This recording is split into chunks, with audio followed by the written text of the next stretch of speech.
Karugurvarati Harati Karu Sadaguru Ki Karu Sadaguru Ki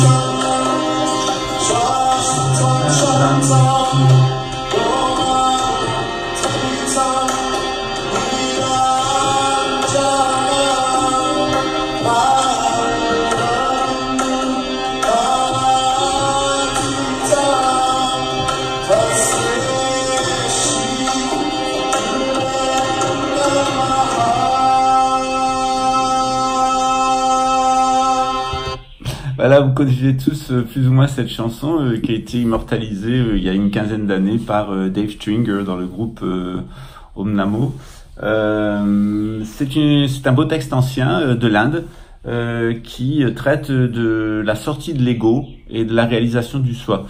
Il y a une très belle formule à la fin que j'aime beaucoup, qui est la suivante, qui est Om Chaitanyam Shashvatam Shantam Yomatitam Niranjanam Nada Bindu Kalachitam Tashme Shri Gurave Nama Nada Bindu Kalachitam Tashme Shri Gurave Nama.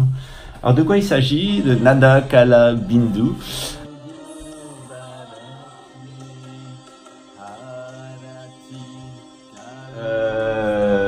Nada, Bindu, Kala, Nada, Kala, Bindu, Chitum. Ça veut dire celui qui est au-delà, eh bien, de ce qui se passe à l'intérieur des centres subtils pollués, ce qu'on appelle communément les chakras dans le New Age. On verra que la dénomination est pas très bonne en réalité, et que ces centres subtils, ils ont trois aspects. Ils ont un aspect de ce qu'on appelle dans le bouddhisme tibétain Gut, c'est l'aspect proprement Bindu, Tigle en tibétain. Il y a l'aspect complètement sonore des vibrations qui sont émises, Nad, et puis il y a évidemment Kala qui est la forme qui est émise, notamment notre forme corporelle. Aujourd'hui, on va parler de William Reich, on va parler de l'orgon, on va parler de l'orgonite, et on va parler des rapports de la science moderne et du New Age avec la doctrine traditionnelle des centres subtils, ce que l'Inde appelle les chakras. Et on va voir qu'en réalité, on est à nouveau dans deux directions complètement opposées. Nada Bindu Kalatitam Tashme Shri Gurave Nama Sadgurunath Maharaj Ki Jai. Gloire au vrai maître spirituel, celui qui nous mène de l'obscurité de l'ego vers la lumière du soi. C'est ce qu'on va voir maintenant, après la bande annonce. À tout de suite. Compte tenu de la longueur du sujet, cette vidéo a été coupée en deux, donc part 1 et part 2, partie 1 et partie 2. Je vous avertis aussi que les personnes qui peuvent être citées ou les exemples qui peuvent être donnés sont à titre purement informationnel, compte tenu du contexte de notre éco-village, et ne visent personne en particulier. En tout cas, si certains se sentent offensés, c'est justement qu'on met le doigt sur leur ego et les falsifications dont ils sont les auteurs. Tout de suite. Here I am where the movie started, facing at a photo they've taken. Space tree flying through the skies and battles happen everywhere. I don't need any hero to save me. I don't know why the kids always crying. I've been thinking about how the captain's ball we left in a wasted planet. Can you feel the spark in city light when it's day to night? That's the sparkles from my beating heart when it breaks so hard.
revenir au dispositif gnostique général, c'est-à-dire que vous avez les 5 éléments, l'espace, l'air, le feu, l'eau et la terre, qui forment un ensemble cohérent, le domaine physique. Au-dessus, vous avez le domaine métaphysique qui est composé de 28 brillances, les 7 planètes, les 9 étoiles ou constellations polaires et les 12 constellations ou 13 constellations du zodiaque. Ce sont 28 à 29 points qu'il faut connaître et méditer. Les 5 éléments, c'est le domaine physique. Et puis, on a un domaine qui est inférieur au domaine de la manifestation physique et infraphysique. C'est le domaine infraphysique. Et lui, il est composé de l'énergie, ce qu'on peut appeler l'énergie universelle. Et puis, d'un ensemble de mémoires qui sont colportées d'existence en existence. C'est le côté à proprement parler mémoriel et énergétique. Cette énergie, vous la connaissez bien. Les gens qui font du Reiki, c'est le Ki. Les gens qui font des arts martiaux, c'est le Chi. C'est le cas des hindous, etc. On retrouve dans plusieurs, des égyptiens, on le retrouve dans plusieurs traditions spirituelles. Et puis évidemment, le flux mémoriel sur lequel va se composer notre ego. Voilà. Cet ensemble, on le retrouve projeté dans l'être humain. Alors tout l'ensemble mémoriel, etc., on va le retrouver projeté dans toute la zone lunaire, c'est-à-dire celle du périnée, des jambes, mais aussi du périnée, de l'anus et des organes d'excrétion. Tout le domaine métaphysique, on va le retrouver dans la fontanelle et le dessus du corps. Et entre les deux, on a 5 points qui vont correspondre aux 5 éléments, tout simplement, de la doctrine physique. Alors, ces 7 points, vous allez les retrouver projetés dans le corps. C'est ce que les voici. C'est ce qu'on appelle dans l'hindouisme les 7 chakras, les 7 centres subtils. On a évidemment le centre coronal qui est lié bien, à tout le domaine métaphysique qui est ici. Donc des 12 constellations du zodiaque, des 9 polaires et des 2 luminaires et des 5 planètes. Et puis on a le domaine proprement bien du spirituel qui est concerné par le 3e œil et puis le centre subtil de la gorge qui gère tous nos aspects spirituels et qui est lié à ce qu'on appelle en astrologie synergique la providence divine. Dans notre cœur réside notre principe psychique. Et évidemment, en astrologie, en philosophie, notre volonté. Et puis, dans les 2 centres du bas, le solaire et puis le sacral, va résider notre destin en philosophie, en astrologie synarchique et tout notre domaine corporel, des conditionnements corporels, en sachant que toute la zone d'excrétion est considérée par l'énergétique et le mémoriel. L'énergétique, on y reviendra une autre fois, à propos de Kundalini chez les Tibétains ou Kundalini chez les Sanskrits, c'est-à-dire cette énergie résiduelle dans le coccyx, c'est-à-dire aussi le coq. Le coq, c'est évidemment l'énergie cosmique, avec 2 aspects, comme le coq, il a les pieds dans la merde. Jésus dit, la gloire, c'est la théorie du grain qui est semé et puis qui porte des fruits. C'est-à-dire, c'est le grain qui est semé dans la corruption. Et c'est comme le coq qui chante avec les pieds dans la merde. Les Français connaissent bien ça. Tout ce système-là de chakra, il est lié à une vision qu'on retrouve dans cette chanson de la Arati Karu, que je vais vous traduire en français. Et au final, on dit Om Chaitanyam Sajvatam Shantam Vyomatitam Niranjanam Nada Bindu Kalachitam Tashme Shri Gurave Nama. Nada, le son, qui sont émis par ces centres subtils. Bindu, l'essence hormonale qui réside dans leur sein, puisque c'est lié avec nos systèmes hormonaux. Et Kala, notre forme physique qui émet, et Ticham, au-delà. Alors, qu'est-ce que nous dit cette beau texte de l'Arati Karu? C'est une dévotion envers son maître spirituel et le principe vital à l'intérieur de soi. Ce principe vital-là, énergétique, c'est qu'il est composé de 3 aspects. Un aspect proprement sonore, de vibration, le son c'est une vibration. Un aspect proprement hormonal, bindu, c'est ce que les Tibétains appellent les tiglets. Et un aspect proprement formel, tel que va apparaître notre corps physique, qui est Kala. Évidemment, le principe vital, le principe énergétique, le principe vital, en dehors des mémoires qu'il comporte et qui vont conditionner notre vie, il est au-delà de ce dispositif, il est Nada Bindu ou Kala Ticham, c'est-à-dire il est au-delà du son que nous émettons et de nos vibrations, au-delà de nos essences hormonales, de nos productions hormonales, et puis au-delà évidemment de la forme qui est la nôtre, il est Ticham, au-delà. Voilà, on va revenir un petit peu sur le texte, vous allez voir combien il est intéressant et combien il éclaire en réalité les erreurs du New Age et en particulier de la société piposophique, celle du psychopathe près de Ouarzazate. Voilà, je vous retrouve. Tayam Sajvatam Sham Niranjana Tashnishme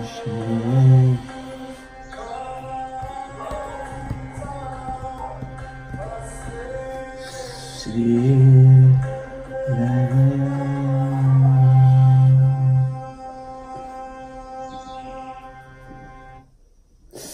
Voilà, donc qu'est-ce que nous dit le texte? Om Chaitanya Sajvatam Shantam Vyomatitam Niranjanam Nada Bindu Kalatitam Tashmei Shri Gurave Nama. Donc en sanskrit, ça signifie Om, Chaitanyam, c'est-à-dire la conscience pure, hein, le gourou, donc le maître spirituel est conscience pure, Sajvatam, éternel, Shantam, paisible, Vyomatitam, au-delà de l'espace, donc au-delà de la métaphysique, hein. Niranjanam, c'est-à-dire il est dans l'équanimité totale, il est vraiment d'acier trempé, il est éternel, et il est Nada Bindu Ukalachitam Tashme Shri Gurave Nama, ce qui veut dire il est au-delà de la musique émise par les centres subtils, les vibrations émises par les centres subtils, il est au-delà des sécrétions hormonales et il est au-delà de la forme corporelle qui peut revêtir d'ailleurs pour nous enseigner. Hein. On est tous les gourous les uns des autres. En Inde, comme au Tibet, on appelle son papa gourou ou lama. Hein, c'est celui qui est notre père spirituel. C'est comme quand vous disiez à un moine mon père ou un curé, quand vous dites mon père, c'est la même chose. Hein. C'est le même titre, lama en tibétain, lama en tibétain ou guru en sanskrit. Et gourou, il est tout simplement celui qui nous amène de l'obscurité à la lumière. Gourou.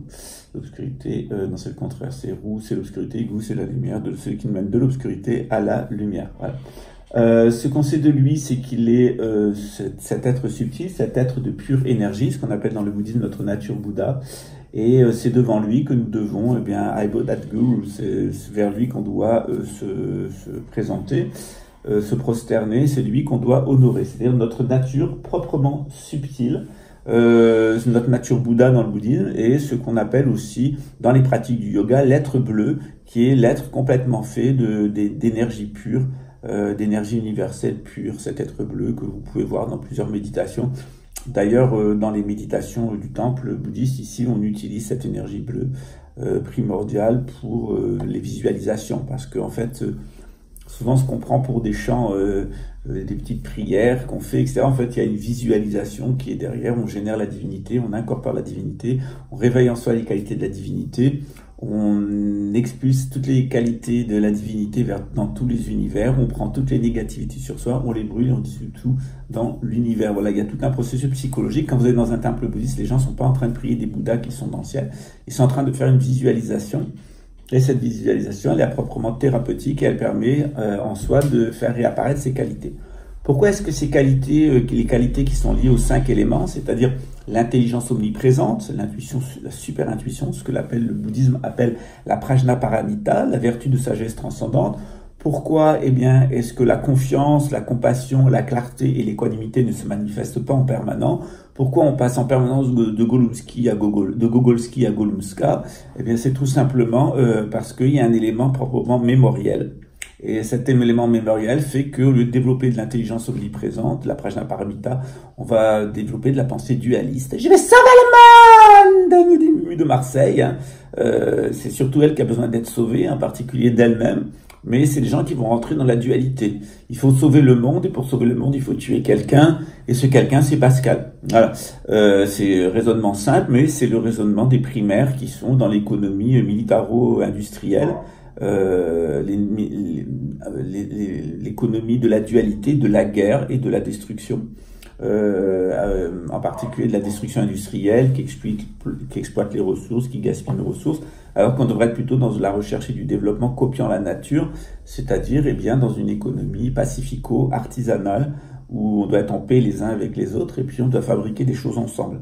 Voilà. Sans les faire fabriquer à l'extérieur. Mais évidemment, il y a toujours des cinglés qui sont complètement intoxiqués par leur mémoire, qui sont sous l'emprise de médicaments. Alors les médicaments, ça atténue les mémoires, mais ça les amplifie au niveau subtil. Donc elles viennent plus au niveau mental, mais elles sont de plus en plus fortes au niveau subtil. Voilà pourquoi les psychopathes vont mieux au début avec les médicaments, parce que ça bouche l'accès aux mémoires. Puis après, c'est pire, parce que les mémoires reviennent d'un coup, leur montent au cerveau, et là, eh bien, ils partent dans des hallucinations mentales, et ils rentrent dans la pensée duel. Il suffit qu'on leur présente quelque chose de bien ou de mal, et on les fait dépenser leur argent et aller jusqu'à tuer ou non de ce qu'on leur a désigné comme mal. C'est de la manipulation perverse, elle fait comme ça, elle désigne toujours le mal. En vérité, le mal, il n'existe pas à l'extérieur, il existe en nous. C'est ce mal-là à l'intérieur de nous qu'on doit éradiquer. C'est ce que dans l'islam on appelle la djihad, c'est-à-dire la guerre sainte, les efforts qu'on doit porter à l'intérieur pour se purifier et retrouver cette nature éternelle, cette nature Bouddha ou cet être subtil. Et puis, évidemment, on doit abandonner notre volonté. Je veux sauver le monde! Ben non, t'as rien à sauver du tout. Si tu veux avoir de la volonté, ben au moins la volonté de te débarrasser de ta connerie et de ton ego, et d'apprendre à faire confiance aux bonnes personnes, c'est-à-dire celles qui veulent t'amener vers l'éveil, et pas les personnes qui t'amènent vers du Gulumska, c'est-à-dire du matérialisme, de l'argent et des pratiques de sorcellerie, de Gogolski. Voilà. Pourquoi? Parce que normalement, on doit développer de la compassion, le maximum de compassion, le maximum de clarté quant à ce qu'on fait, et aussi le maximum d'équanimité. Or, quand on est dans des processus mémoriels, c'est pas ce qu'on va développer. On va développer d'abord, on va se laisser complètement influencer par les mémoires. Hein. Et une des mémoires, c'est d'ailleurs l'argent. L'argent est une forme de mémoire, donc on se laisse hypnotiser par l'argent. Ensuite, au lieu de voir les choses clairement, on va être complètement formaliste. Tu ne devrais pas parler comme ça. Non, ça devrait se passer comme ça. Et puis, Gulumska lui dit derrière, on va faire des opérations de magie, etc. Et évidemment, tout le monde sort de son équanimité. Tout le monde devient dans des sentiments, etc. Et c'est une espèce de sentimentalisme délirant qui règne partout, de peur, de projection, de colère, etc. Tandis que les manipulateurs, eux, ils restent froids comme du marbre, alors que c'est le propre des manipulateurs pervers, c'est-à-dire de rester comme du marbre et de provoquer toutes sortes d'émotions parasitaires chez les autres. Voilà. Donc c'est des monstres. C'est des monstrueux qui n'ont pas réalisé 1/1000e du commencement de ce qu'il faut pour entrer dans une voie spirituelle, c'est-à-dire distinguer le proprement énergétique du proprement mémoriel. Or, généralement, les gens veulent rentrer dans l'énergétique sans s'être débarrassés du mémoriel, c'est-à-dire sans avoir affronté ce qu'ont fait leurs familles et leurs ancêtres, sans affronter ce qu'ils ont hérité de personnes qui ont vécu avant eux et qui vivront après eux dans le futur. C'est ce que Bouddha appelle les 3 sciences. Et puis qui ne veulent pas aussi réaliser qu'ils peuvent être pollués par des entités sataniques, en particulier quelque chose d'aussi simple qui est un opérateur d'un centre de psychotronique de l'armée qui va faire croire à votre femme qu'elle est une sainte et qu'elle est parfaite parce qu'il y a des voix qui lui parlent dans la tête, qui l'encodent et qui gèrent sa vie. Et que la nuit, en laissant votre téléphone allumé, en plus, ou votre femme même, puisqu'elle est une sorcière, va vous faire avoir des hallucinations mentales. Donc ça, c'est le monde de Gogolski et de Gulumska. C'est un monde rempli de dualité. C'est un monde où leur volonté à eux veut s'imposer aux autres, y compris aux autorités, y compris à tout le monde. C'est eux qui savent et c'est eux qui décident. Quel orgueil, jusqu'à décider d'éliminer 2 présidents parce que dans leur vision du monde, ils allaient sauver la France et l'Allemagne en assassinant 2 présidents. Quelle bande de cinglés. C'est vraiment la dualité absolue, puis la volonté d'imposer sa propre volonté au-dessus du peuple français et du peuple allemand d'ailleurs qui les avait élus. La folie pure. Et puis évidemment aucune compassion, parce qu'en réalité ce qu'il y a c'est le désir de gagner de l'argent, de s'imposer, d'avoir du confort, d'imposer ses rejetons et de faire du fric, et qu'au final il n'y a aucune clarté chez ces gens-là, ce n'est que mensonge, opacité, méchanceté, et au final derrière ce sont des gens qui sont froids, qui sont dotés qui n'ont jamais expérimenté aucune émotion véritable. Tout ça c'est dû au champ mémoriel. Et lorsqu'on rentre dans la voie spirituelle, on va passer par 3 œuvres que l'alchimie appelle l'œuvre au noir, l'œuvre au rouge ou l'œuvre au blanc, c'est-à-dire qu'on va d'abord rencontrer ces mémoires corporelles, ce que William Reich a appelé d'ailleurs les 5 cuirasses, en rapport avec les 5 centres subtils du bouddhisme. Et puis on va devoir affronter cette énergie mémorielle dans son psychisme, c'est ce que William Reich avait appelé l'orgone, il y avait l'orgone négative et l'orgone positive, c'est-à-dire l'énergie extrêmement positive de l'univers, qui nous aide à croître et la vie à se développer, puis l'énergie extrêmement négative qui amène que des champs de mémoire et d'expérience qui vont nous mettre en état hallucinatoire et amener vers nous des entités. Voilà. Pour sortir de ce mécanisme d'hallucination mentale, il faut faire ce qu'on appelle dans le bouddhisme le dharma. Et c'est à proprement le sens c'est-à-dire il faut respecter la loi cosmique, Il y a 12 grands lois cosmiques au cours de la grande année de 26 000 ans. On voit ça dans nos cours au temple. Et puis, donc, il faut respecter sa religion. Et puis ensuite, il faut avoir pas seulement une morale religieuse, mais il faut respecter les lois naturelles. C'est ce que donc on appelle à proprement parler le karma. C'est-à-dire qu'il faut marcher dans le respect de ces lois cosmiques et le faire vraiment par des actes concrets. Voilà. Ce chant de l'Arati que je vais réécouter avec vous et vous traduire, eh bien, c'est ce qui nous invite à faire. Et c'est un des rites de karma. Alors, il n'y a pas de bon et de mauvais de karma, il y a le karma tout court. Et puis, le karma va générer des empreintes qui sont négatives, c'est des empreintes mémorielles, et puis des empreintes qui sont positives et qui nous permettent de nous libérer, de retrouver de l'énergie, ensuite de réaliser notre potentiel de vie comme une plante, comme du grain qui reçoit de l'eau dans la terre. Donc, on doit à la fois recevoir une énergie, à la fois on doit travailler sur nos mémoires pour développer notre ADN, à la fois on doit recevoir toute cette énergie pour arriver à se développer, ensuite le réaliser, agir et porter du fruit. Voilà.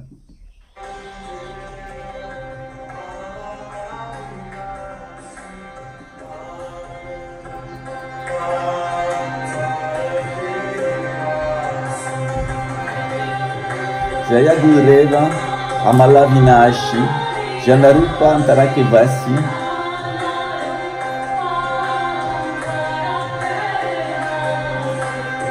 Paga Paga Parajete Prakasha Jai Sekirane Dinakara Kiarati Karu Guruvara.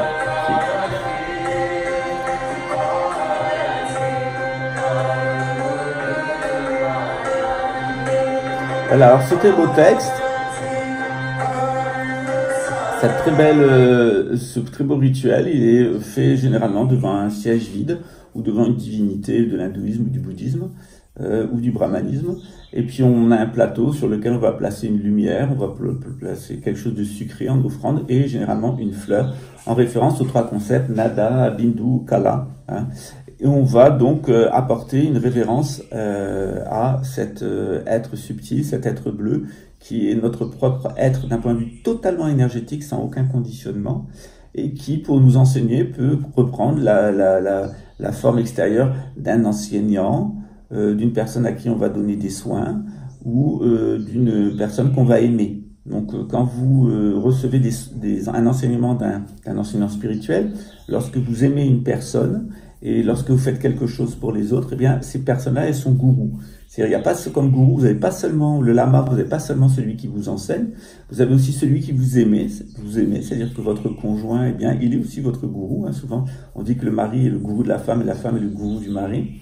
Et puis, les gens en qui vous rendez un travail, que ce soit vos clients, vos employeurs, etc., il faut les considérer comme vos gourous, c'est-à-dire des gens qui sont là pour vous enseigner, que vous devez aimer et que vous devez respecter dans vos actes.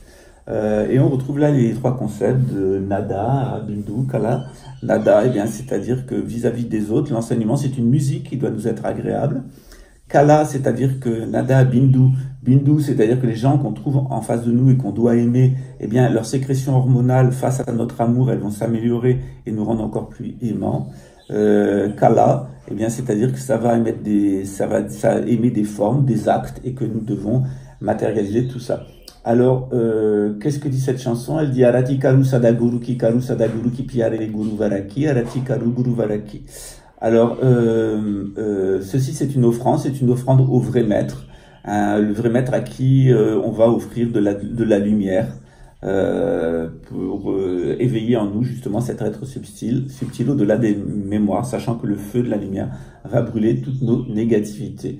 Jaya Gurudeva Amara Vinashi, Yana Rupa Antakevashi, Paga Paga Dete Prakasha, Jashse Kirane Dinakaraki, Arati Karu Guruvaraki. Alors, ce texte, il signifie nous rendons grâce à ce pur amour, à cet amour divin, pur, indestructible, qui brille à l'intérieur de nous sous la forme de la sagesse, qui illumine chacun de nos pas d'un rayon de lumière solaire. Ressentons les vagues de lumière qui nous viennent de la connaissance et de notre bien-aimé gourou. Ensuite, Andakarana Sheamenikala, Dikalayae Amaraujala, Kabasejana Janaraite, Kaakasuno Daradaraki, Aratikaru, Sadaguru, Kikaru, Sadaguru Guru Varaki. Alors, ça veut dire donnez-nous cette lumière, enfin cet amour nous donne la lumière qui nous permet de sortir de l'obscurité, de sortir des mémoires.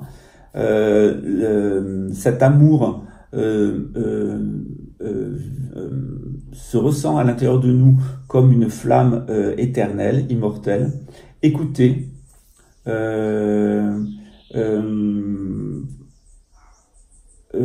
tant que nous vivrons, nous irons de porte en porte pour collecter ces influences karmiques, ces mémoires, et pour pouvoir les brûler. Brillons comme des vagues, comme les vagues de la lumière vers cet être subtil, notre gourou intérieur. Karo Krupa Sadguru Jadatarana Satpata Dashaka Branti Nivarana Jaya Sonitya Jyoti Dikaranae Valililadaraki Arati Karu Guru Varaki, ce qui signifie, alors donne-nous la grâce, donne-nous de l'aide pour passer au-dessus des formes du monde, donne-nous la vraie paix, éloigne de nous les mauvaises pensées, les mauvaises mémoires. Nous révérons celui qui nous donne la lumière éternelle et celui qui nous montre que l'existence n'est qu'un jeu divin.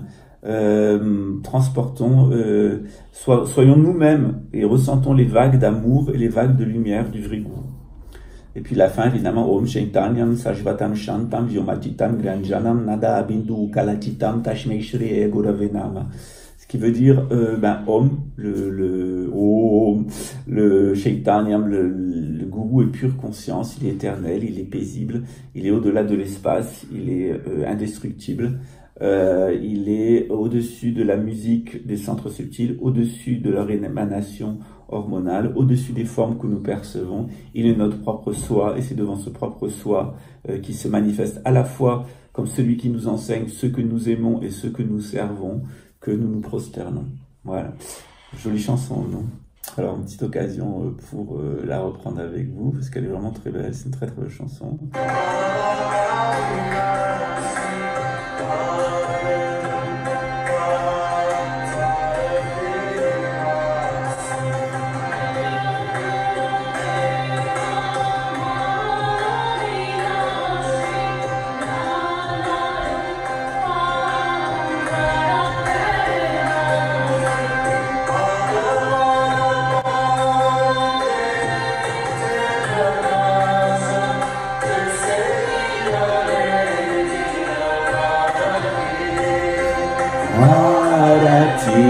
Karu Guru Varaki Arati Karu Sadaguru Ki Karu Sadaguru Ki Chare Guru Varaki Terem Arati Karu Guru Varaki.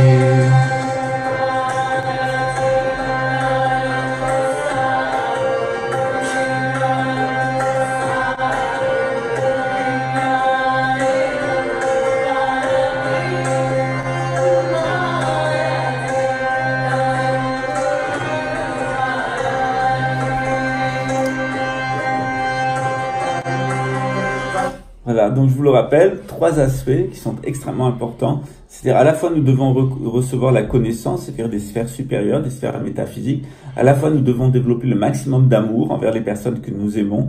Et aussi nous devons agir dans ce monde, dans le monde des formes, de façon extrêmement juste, de façon jupitérienne, et en ayant bien conscience que tout s'enregistre, on est espionné en permanence, que ce soit au propre comme au figuré, et que tout est saturnien. En réalité, on est dans un monde qui est un petit peu pesant, et puis que tout ça s'accumule avec de la lumière et avec des mémoires, ce qui est exactement comme la Lune. La Lune, c'est un astre mort, c'est une mémoire, mais elle nous reflète la lumière. Donc il y a quelque chose à l'intérieur de nous, au niveau de notre intériorité, qui à la fois nous reflète notre lumière spirituelle, celle qui est à l'origine des étoiles, et puis à la fois quelque chose de proprement mémoriel. Voilà pourquoi souvent, eh bien, on médite la nuit, puis on médite en regardant la lune pour réaliser ces deux concepts. Évidemment, lorsque le sage montre la lune, l'idiot regarde le doigt.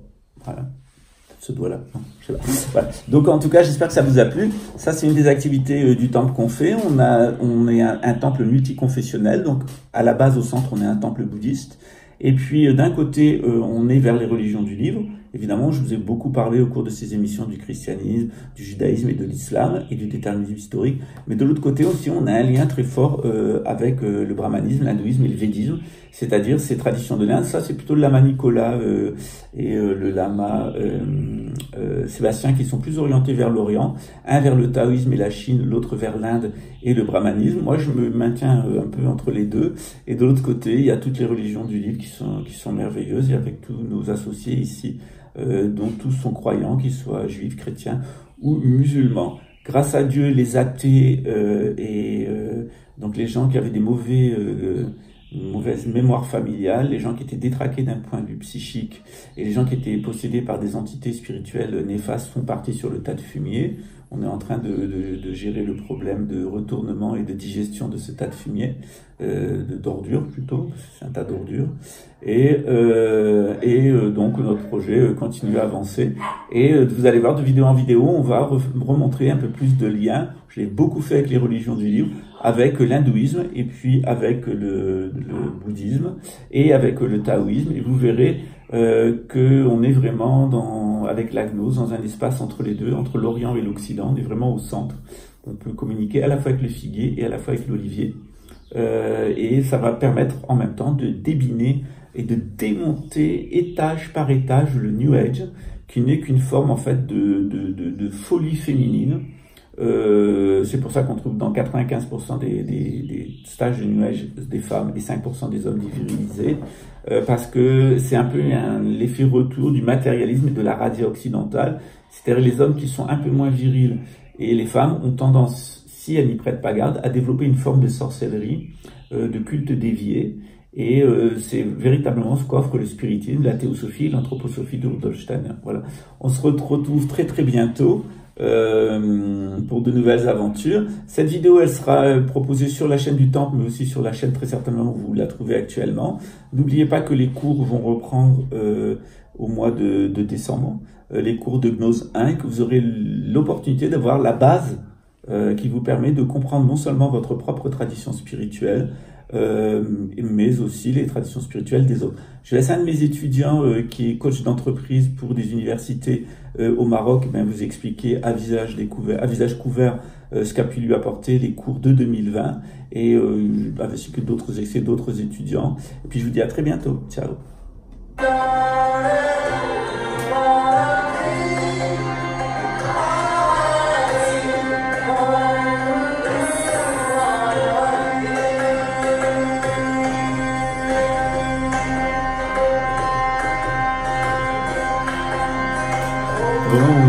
Chaitanyam Sarvatra Shri Gurave Namah Sadhgurunath Maharaj Ki Jai.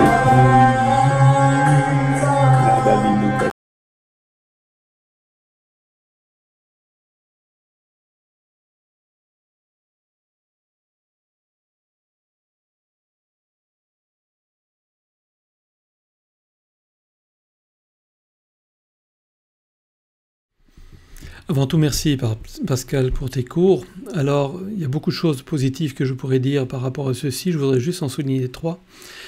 La première, c'est que ça a permis de faire le tri entre ce qui fait partie de la religion et ce qui fait partie de l'anti-religion, ce qui fait partie de la spiritualité, ce qui fait partie de l'anti-spiritualité, et donc de commencer à faire le tri par rapport à tout ce qui traîne aujourd'hui dans le monde et dont on ne sait plus trop bien quelles en sont l'origine, et si elles sont parfaitement justes, parfaitement vraies. Ça a permis également de mieux comprendre les textes religieux, dans la mesure où, comme on replace le tout dans les traditions et les temps longs, ça permet de rééclairer certains passages de nos textes et certaines histoires qui sont relatées dans d'autres perspectives, permettant d'autres compréhensions, peut-être plus riches, peut-être plus justes. Et puis ça a permis également de faire des liens et de jeter des passerelles entre les différentes religions à travers le monde, que ce soit les religions du livre, mais également vis-à-vis de certaines religions en pratique spirituelle orientale, de se rendre compte ainsi que chacune des religions traitait de sujets semblables, mais parfois de façon différente, et finalement ça crée un enrichissement, ça permet de rééclairer et de réenrichir notre propre façon de voir les choses dans notre propre tradition. Et je trouve que ça a été d'un enrichissement extraordinaire. Merci infiniment. Toi qui aimes l'inconnu, les voyages, les surprises, les mondes extraordinaires, la rigolade, l'humour, inscris-toi au cours de Pascal. Tu verras, tu ne le regretteras pas. Ta vie changera, mais tu l'auras eu, l'enseignement de Pascal. Si tu sens dans la vie qu'il te manque quelque chose. En 2022, inscris-toi au cours de Gnose. Pascal Comte de Tréfingui, tous les ans t'en remet une dose. L'ego s'efface et la connaissance s'impose. Sans épines pour les dames, il offre même des roses. Bon, pour les mecs, je rentre pas dans les détails parce que ça va être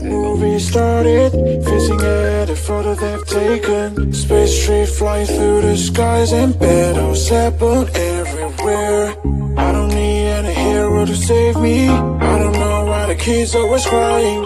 I've been thinking about how the captain's ball we left in a wasted planet. Can you feel the spark in city light when it's day and night? That's the sparkles from my beating heart when it breaks so hard.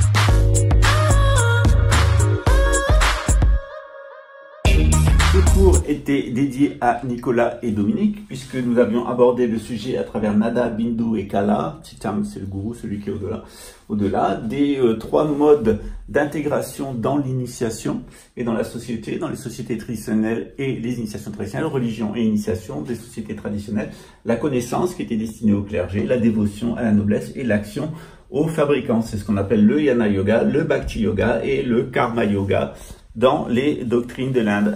Bisous à vous tous. Ciao. N'oubliez pas, dites aux gens que vous aimez et que vous les aimez. Parce que même s'ils le savent, même s'ils en sont sûrs, même s'ils le constatent toujours, tous les jours, je vous aime et je vous le dis, je vous aime.